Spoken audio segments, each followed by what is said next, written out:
हर चीज़ का सिर्फ एक ही उपाय बन गया है पिछले 10-11 सालों में कि भाई पकड़ो, जेल करो और उससे राजनीतिक सौदेबाजी करो। सिर्फ और सिर्फ 10 साल में 440 केस अदालत तक पहुंचे हैं। इनमें से सिर्फ और सिर्फ 350 केसेस में चार्जशीट दाखिल की गई है और इनमें से सिर्फ और सिर्फ 30 केसेस में सजा हुई। नमस्कार। पाकिस्तान के सबसे अभूतपूर्व ऑलराउंडर इमरान खान, सबसे यशस्वी कप्तान इमरान खान पिछले 2 साल थे जेल में है। उसके लिए उनकी पार्टी आंदोलनरत है, जनता भी उनके साथ है। उनकी पार्टी को रद्द कर दिया गया, उनके सिंबल को ख़त्म कर दिया गया, लेकिन उसके बाद भी 115 सीटें उनकी पार्टी ने जीती। उनकी पार्टी के लोगों ने एज इंडिपेंडेंट जीते, लेकिन वो पिछले 2 साल थे जेल में।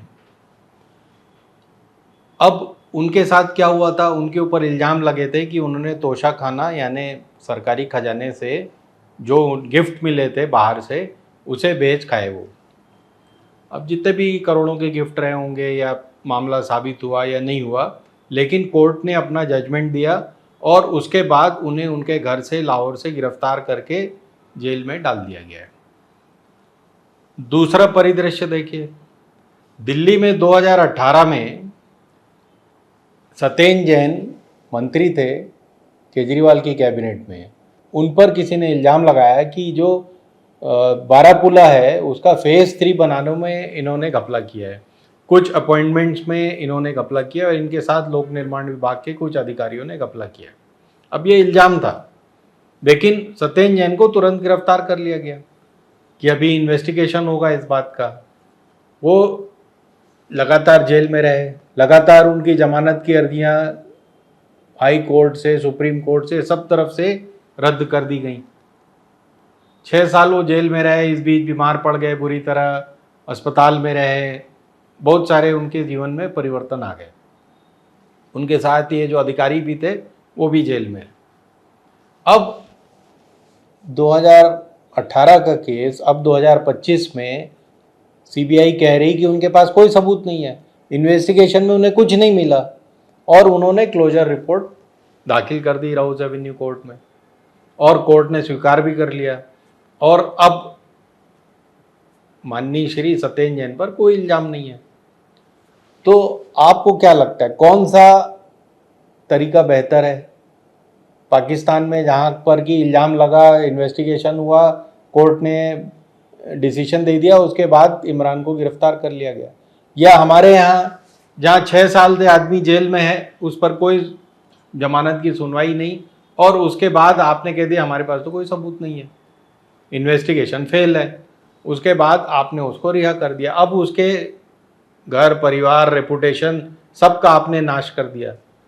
जब वो जेल में था तो तरह तरह की खबरें छपती थी कि उनकी मालिश करने वाले आ रहे हैं, उनको खाना यहाँ से आ रहा है, वो पुलाव खा रहे हैं, ये इस तरह की बातें। और एक वर्ग है समाज का जो इस बात पे मजे लेता है कि देखो साले ने कुछ ना कुछ गड़बड़ किया होगा इसलिए इसे जेल हो गई। अब साबित कुछ नहीं हुआ है और होगा भी नहीं, ये सीबीआई ने मान लिया। इसी तरह हजारों ऐसे केस हैं राजनीतिक। अगर 2012-13 से शुरू करें तो आज तक किसी भी केस में कुछ भी साबित नहीं हुआ, बल्कि ये साबित हुआ कि ये केस ही गलत है।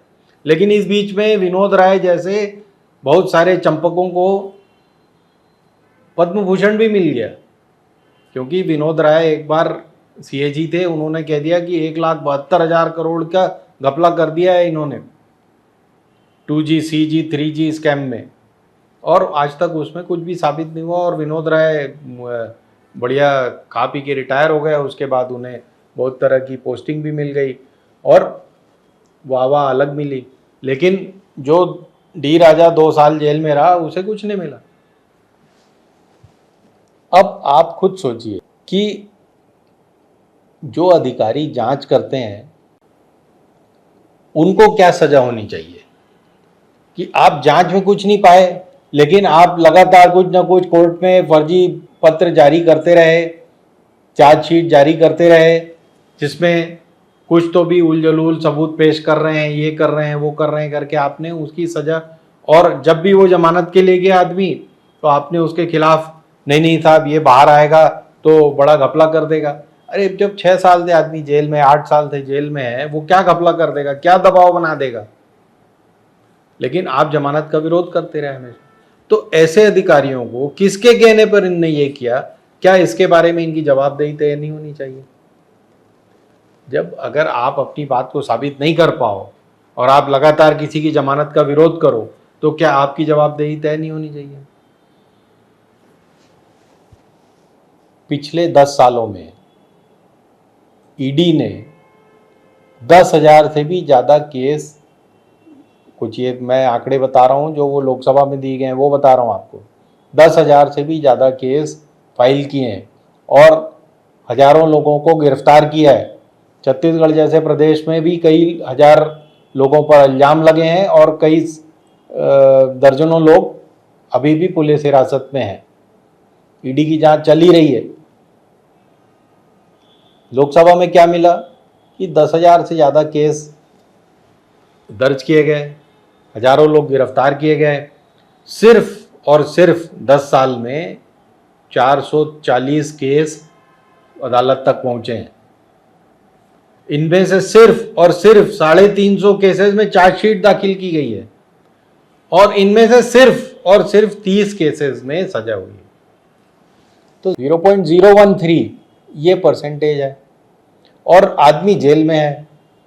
तो क्या कोई ऐसी व्यवस्था नहीं होनी चाहिए कि भाई आपको गिरफ्तार किया गया है, आपके खिलाफ केस दाखिल किया गया है, अब आप एक्यूज्ड हो, लेकिन जेल में रखने की क्या जरूरत है?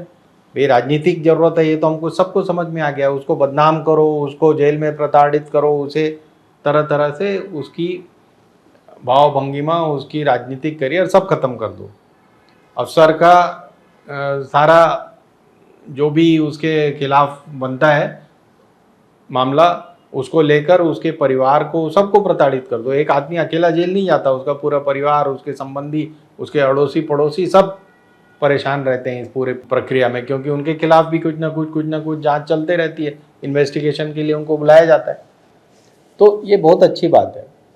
अब अमेरिका में इसका एक निदान है, जब भी आपके खिलाफ केस बनता है तो मतलब कुछ दिन के लिए तो जेल रखा जाता है, इन्वेस्टिगेशन आपके खिलाफ जो भी बातें हैं वो उसको दर्ज किया जाता है, लेकिन उसके बाद आपको हाथ में एक कड़ा पहना दिया जाता है जिसमें जीपीएस लगा होता है और अब आप उस कड़े को कभी उतार नहीं सकते। नहाते धोते कुछ भी करते, दैनिक प्रक्रिया, आप उसको उतार नहीं सकते। हमेशा पुलिस को पता रहेगा, कोर्ट को पता रहेगा कि आप कहाँ पर हैं। हमारे यहाँ प्रक्रिया दूसरी कि आप जाके थाने में रिपोर्ट करो और ये वो। इससे अच्छा नहीं होगा कि हम जीपीएस के कड़ों में इन्वेस्ट करें? कितने का आता है एक कड़ा? $100 का।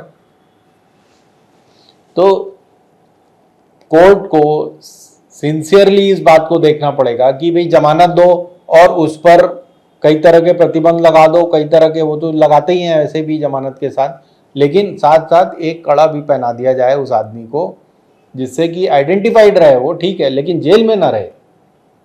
अगर उस पर भविष्य में केस साबित हो जाता है तब तो जेल होनी है, तब तो सजा उसको भुगतनी ही है।